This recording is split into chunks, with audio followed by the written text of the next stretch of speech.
A Room of One's Own by Virginia Woolf. Part 2. Chapter 1. Here was my soup. Dinner was being served in the great dining hall. Far from being spring, it was, in fact, an evening in October. Everyone was assembled in the big dining room. Dinner was ready. Here was the soup. It was a plain gravy soup. There was nothing to stir the fancy in that. One could have seen through the transparent liquid any pattern that there might have been on the plate itself, but there was no pattern. The plate was plain. Next came beef with its attendant greens and potatoes, a homely trinity, suggesting the rumps of cattle in a muddy market, and sprouts curled and yellowed at the edge, and bargaining and cheapening, and women with string bags on Monday morning. There was no reason to complain of human nature's daily food, seeing that the supply was sufficient, and coal miners doubtless were sitting down to less. Prunes and custard followed, and if anyone complains that prunes, even when mitigated by custard, are an uncharitable vegetable, fruit they are not, stringy as a miser's heart, and exuding a fluid such as might run in misers' veins, who have denied themselves wine and warmth for 80 years, and yet not given to the poor, he should reflect that there are people whose charity embraces even the prune. Biscuits and cheese came next, and here the water jug was liberally passed around, for it is the nature of biscuits to be dry, and these were biscuits to the core. That was all. The meal was over. Everyone scraped their chairs back. The swing doors swung violently to and fro. Soon the hall was emptied of every sign of food and made ready, no doubt, for breakfast next morning. Down corridors and up staircases the youth of England went banging and singing.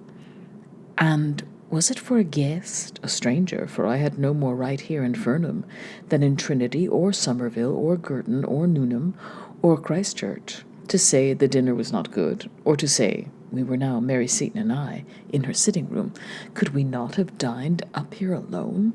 For if I had said anything of the kind, I should have been prying and searching into the secret economies of a house which, to the stranger, wear so fine a front of gaiety and courage. No one could say nothing of the sort. Indeed, conversation, for a moment, flagged.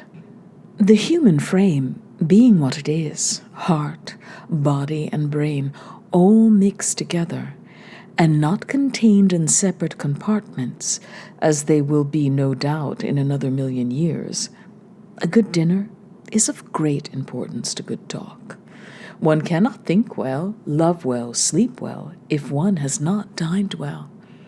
The lamp in the spine does not light on beef and prunes. We are all probably going to heaven, and Van Dyck is, we hope, to meet us round the next corner. That is the dubious and qualifying state of mind that beef and prunes, at the end of the day's work, breed between them.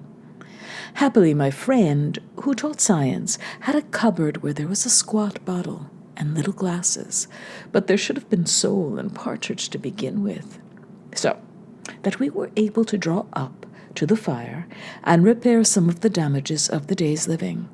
In a minute or so, we were slipping freely in and out among all those objects of curiosity and interest which form in the mind in the absence of a particular person, and are naturally to be discussed on coming together again.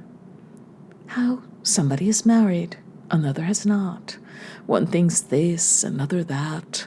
One has improved out of all knowledge, the other, most amazingly, gone to the bad, with all those speculations upon human nature and the character of the amazing world we live in, which spring naturally from such beginnings. While these things were being said, however, I became shamefacedly aware of a current setting in of its own accord and carrying everything forward to an end of its own. One might be talking of Spain or Portugal, of book or racehorse, but the real interest in whatever was said was none of those things, but a scene of masons on a high roof some 5 centuries ago.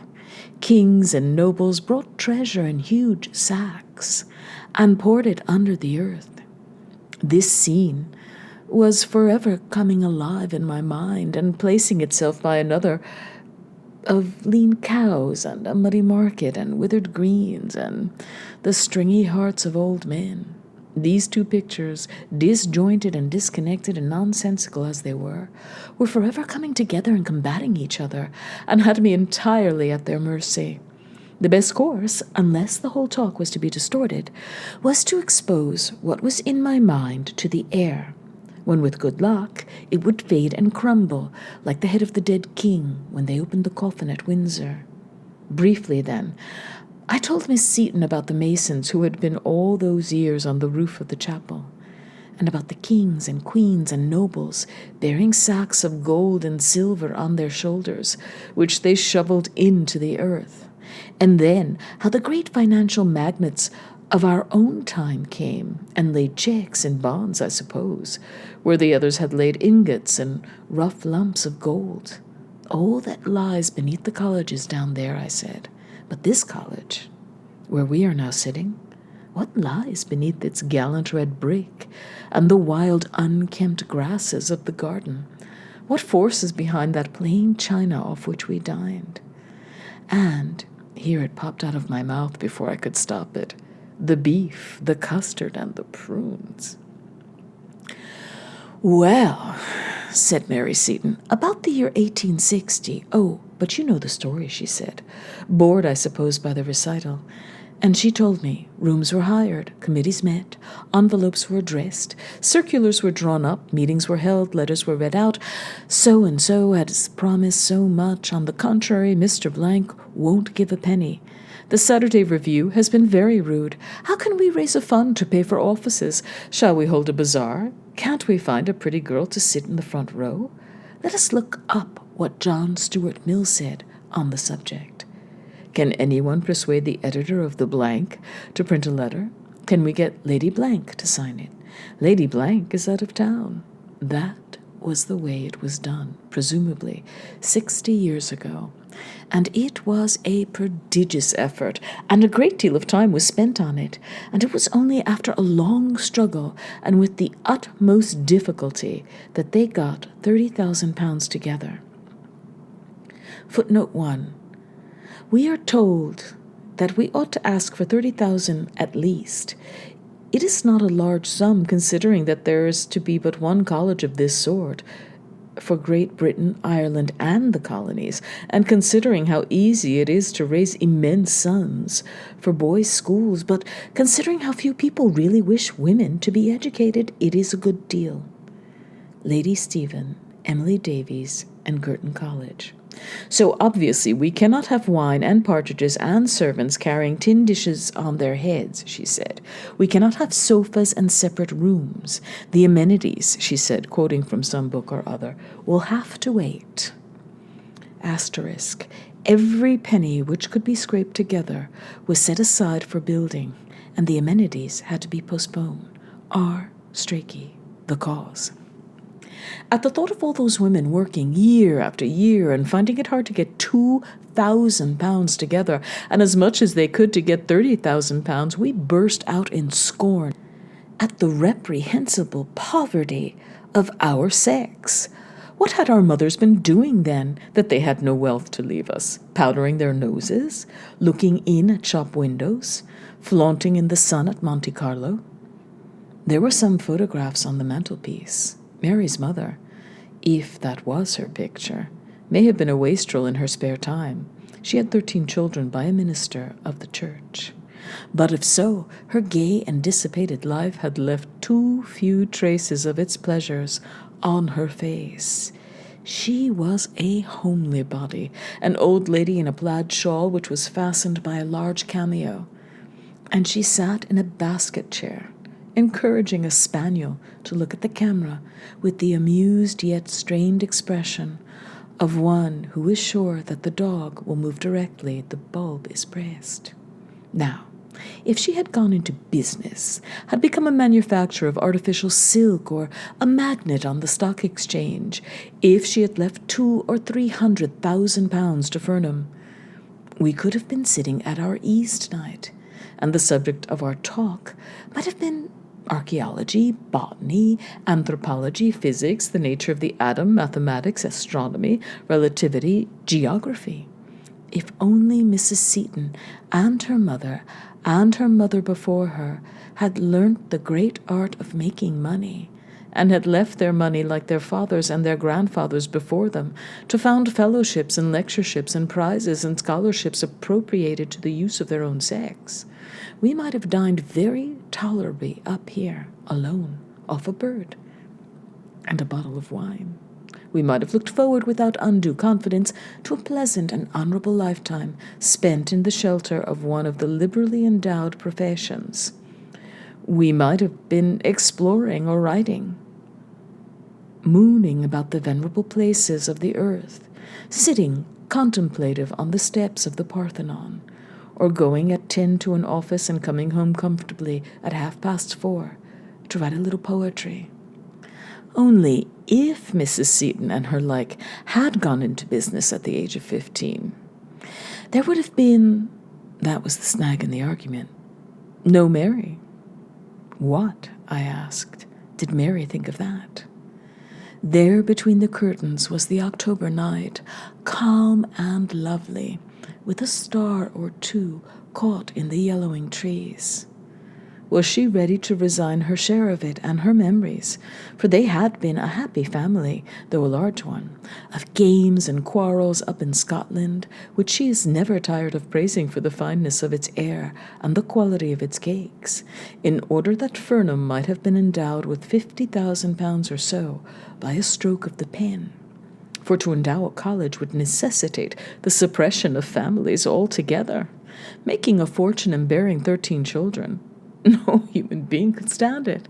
Consider the facts, we said. First, there are 9 months before the baby is born. Then, the baby is born.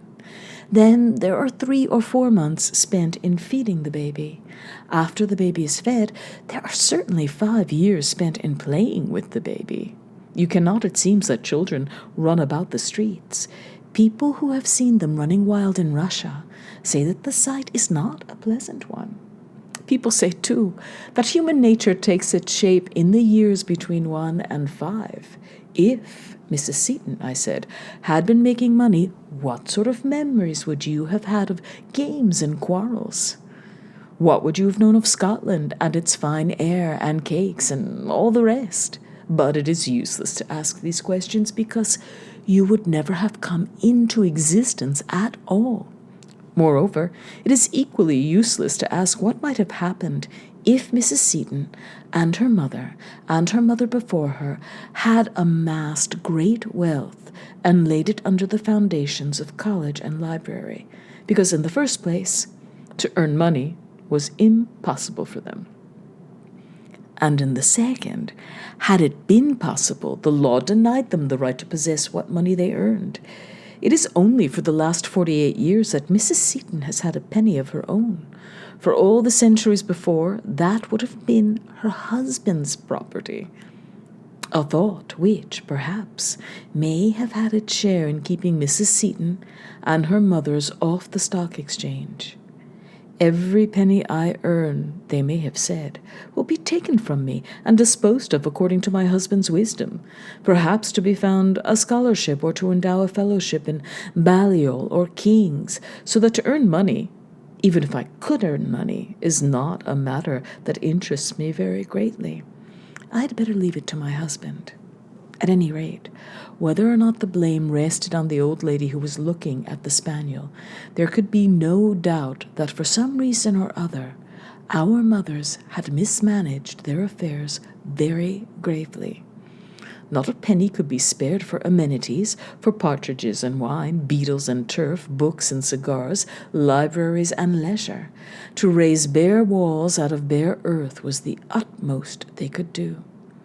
So we talked, standing at the window, and looking, as so many thousands look every night, down on the domes and towers of the famous city beneath us. It was very beautiful, very mysterious, in the autumn moonlight. The old stone looked very white and venerable. One thought of all the books that were assembled down there, of the pictures of old prelates and worthies hanging in the panelled rooms, of the painted windows that would be throwing strange globes and crescents on the pavement, of the tablets and memorials and inscriptions, of the fountains and the grass, of the quiet rooms looking across the quiet quadrangles, and, pardon me the thought, I thought, too, of the admirable smoke and drink, and the deep armchairs and the pleasant carpets, of the urbanity, the geniality, the dignity which are the offspring of luxury and privacy and space. Certainly our mothers had not provided us with anything comparable to all this. Our mothers, who found it difficult to scrape together £30,000.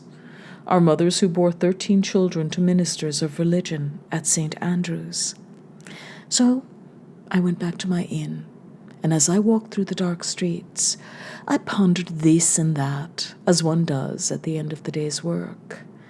I wondered why it was that Mrs. Seton had no money to leave us, and what effect poverty has on the mind, and what effect wealth has on the mind. And I thought of the queer old gentlemen I had seen that morning, with tufts of fur upon their shoulders, and I remembered how if one whistled, one of them ran. And I thought of the organ booming in the chapel, and of the shut doors of the library, and I thought how unpleasant it is to be locked out, and I thought how it is worse, perhaps, to be locked in.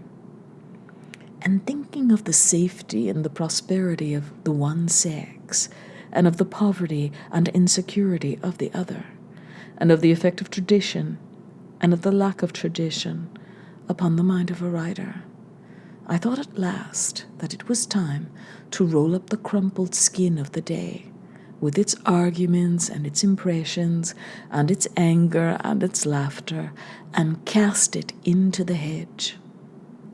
1,000 stars were flashing across the blue wastes of the sky. One seemed alone with an inscrutable society. All human beings were laid asleep, prone, horizontal, dumb. Nobody seemed stirring in the streets of Oxbridge. Even the door of the hotel sprang open at the touch of an invisible hand. Not a boots was sitting up to light me to bed. It was so late.